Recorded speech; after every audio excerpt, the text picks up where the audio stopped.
Hey guys, so welcome back to Lex Reads. So, as you can see, I have my TBR card here. I want to share with you guys my reading goals and my TBR for 2024. Now, back in spring, summer of this year, I did a Shop My Shelves where I was curating my TBR list for, the new year.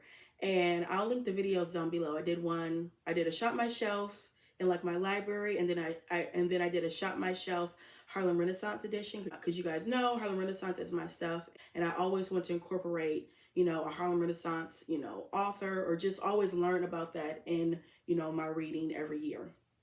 Also, what I am incorporating this year, I'm bringing it back, is focusing on one author's whole catalog. First got back into reading, I used to do something called a 3-author project where I would focus on 3 authors' whole fictional catalog. And the last one I did was back in 2020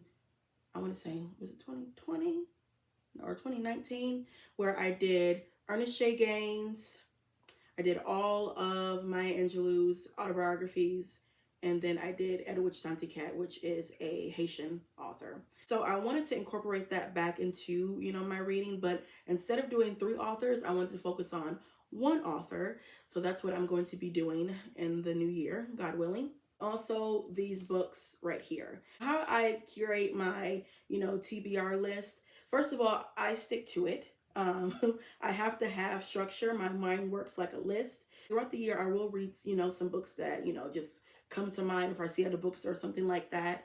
But a lot of times I do have to create a TBR. Also with my TBR, I like to incorporate at least one YA, at least one classic, and at least one male author. And then of course, I always incorporate, Black women authors. That's like my main thing. So let's just get started with the cart. Now this is my TBR cart.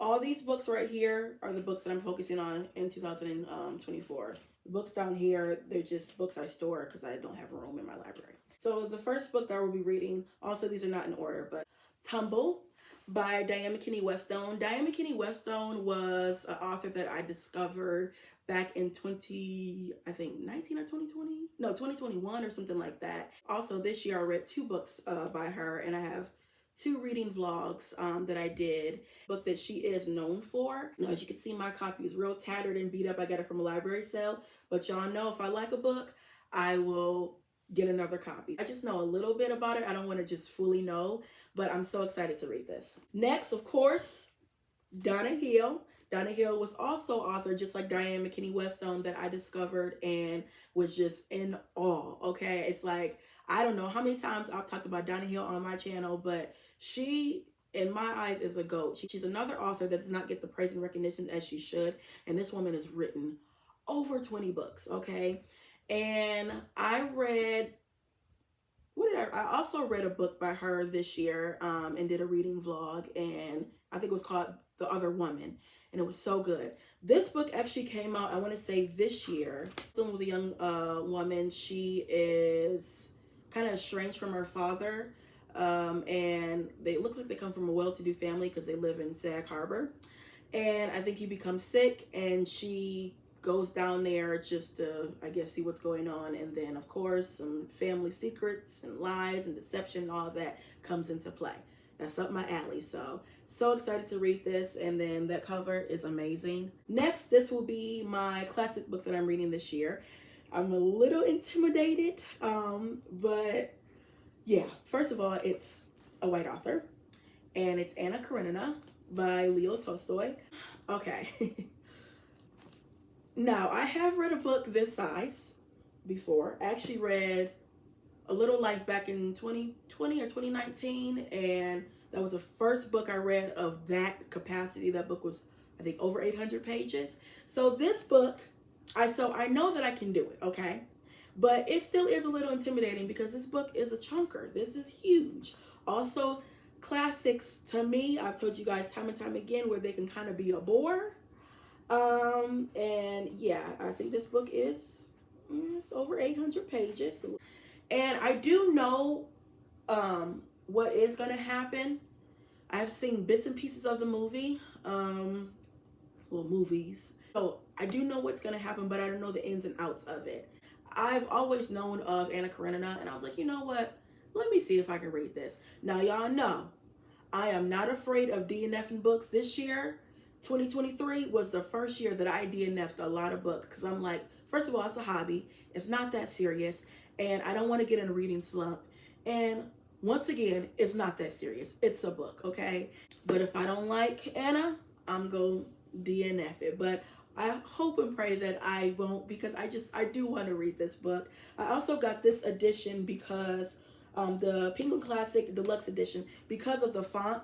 It's not that little, because the one I had mass market paperback, which I despise mass market paperbacks, and I'm like, I'm not even going to torture myself to read that because that's painful. So the font is not that bad. Also, I wanted to get a paperback because it's more comfortable in my hands. Next, this would be YA authors. Now, I am going to read first the Davenports. Now, I'm going to have to get another copy because the publisher sent me this. This is actually an advanced reader copy. It's not finished, and I don't like that at all. I am going to get another copy of this, but I wanted to read the Davenports because it's based on a loosely based on a real life family. First story are the Davenports. They own a carriage company, and I believe one of the brothers gets involved with one of like the maids, and you know, the Davenports, they come from money and wealth, so it's kind of like taboo that he wants to kick it with, you know, the help. The next YA book that I'm going to be reading is Hurricane Summer by Asha Bloomfield. This is a Caribbean author, I believe, and I think she's estranged from her father, and she goes to the Caribbeans and learns about her family and things like that. So can't wait to get into that because I love stories. As you can see, there's a pattern with like family sagas, deception, secrets and lies. I love that so much because that's where all the tea and drama be. So yeah. Then I want to throw in a urban fiction novel / a series. I know last year I read the Ethics series. It's just, oh my goodness, out of my mind. Love that series, and it's urban fiction. That was by Ashley Antoinette. Some of you guys suggested the G Spot, an urban erotica novel by Noir. I believe this is a series, and I like urban fiction. I don't mind erotica. I do have to take it in doses. So this, it does seem like something up my alley. It's not that long. Now, I know also I'm not going to start off with the erotica because last year, in January 2023, I started off with Eric Jerome Dickey, the Pleasure series, and that was an erotica. And I had slightly got into a reading slump, and it just didn't go well. And I was gonna finish our whole series, and I'm like, no. Her man demands loyalty, but her body won't obey. Girl.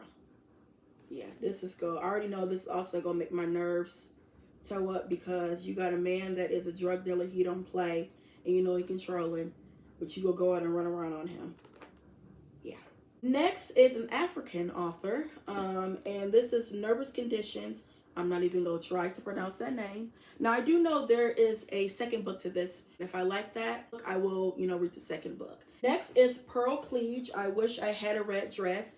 Now, I did this year read a book in one day. That was the first time I ever did that. I wanted to challenge myself.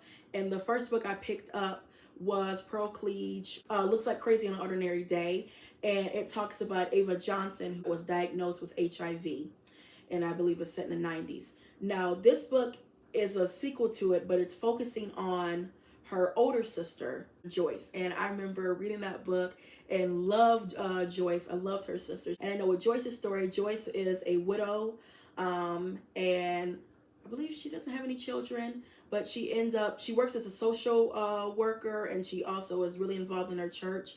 And she ends up adopting, I believe, a child from a woman that was on drugs. So she's raising her child, but also she's lonely because she has been a widow. She hasn't, had, she hasn't been with anyone. She looks like she's going to try to get back in the game. Cannot wait to read it because, again, she was probably, after Ava, she was my second favorite character out of What Looks Like Crazy on an Ordinary Day. So I remember saying, when I read that, I'm like, I want to continue to read her story. So cannot wait to get into this because I really do like Pearl Cleage. Next is Harlem Renaissance. Now, when I did my Harlem Renaissance Shop My Shelves, I told you guys that I wanted to continue to read Jessie Redmond Fawcett. I had read Plum Bun by her. She is one of my favorite female writers during the Harlem Renaissance, and I want to continue her work. I did have 2 books on my 2024 reading list to read by her, but I couldn't wait, so I read one of them, which was A China Berry Tree. I also did a reading vlog. I do have one more that I want to read by her, and it is Comedy in American Style. Now, I remember I started this book and I stopped it because I got distracted. I was like, you know what? I want to pick it up again. They focus on classism, colorism, passing, race, gender, and all of that. So with this, I know you have a woman that is black, but she can pass for white, and she hates that her husband, her daughters, they associate with, you know, people of color, even though she is black. And that's all I know about it. Another book from that genre is Langston Hughes, Not Without Laughter. Now, I've read a lot of Langston Hughes poetry. He probably is one of my favorites when it comes to poetry. I've also have read some short stories by him and loved them. I've never read a full-length novel by him. I know this is only full-length novel by him. So I am really excited to read this. I think I might start off with this, because you guys, I really do like his short stories.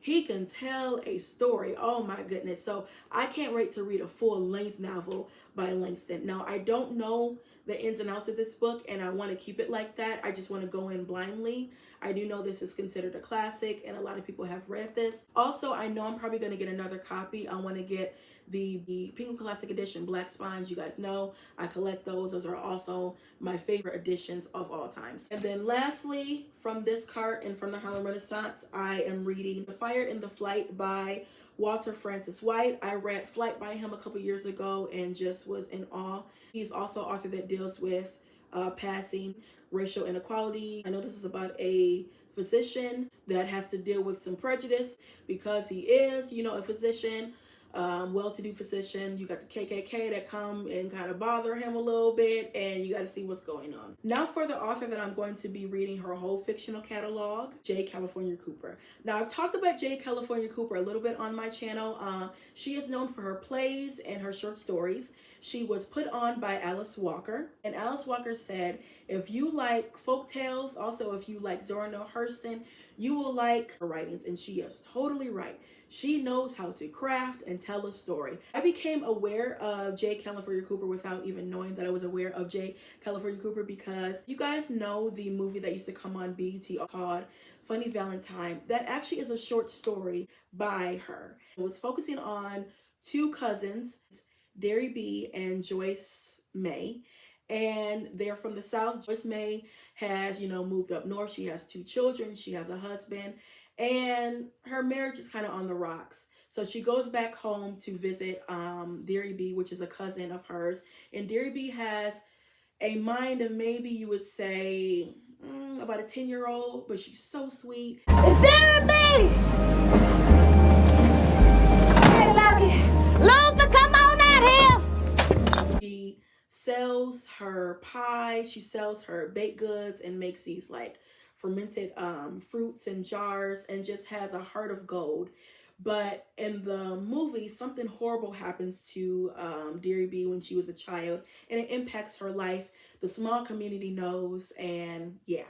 But in the story, but in the short story, nothing, you know, really bad happens to Derry B. But you know, in a movie, you gotta have a climax, so that's why they did that. But like I said, I was unaware that that was her. Now here are her books. I believe I have 2 more that I have to get, and I will have everything by her. Now, like I said, she is known for short stories and some plays, but she also has some novels. Now, her first book that she came out with is A Piece of Mine, and these are short story collections. One book I have read by hers is Homemade Love. This is where I discovered Funny Valentine and love it. Real quick, I'm just going to go through the titles. So, Some Soul to Keep. These are short stories. Family. This is a novel. I believe this is a slave narrative. The Matter is Life. This is also short stories. In Search of Satisfaction. This is a novel. Some Love, Some Pain, Some Time. This is short stories. The Wake of the Wind. I believe this is this is a novel.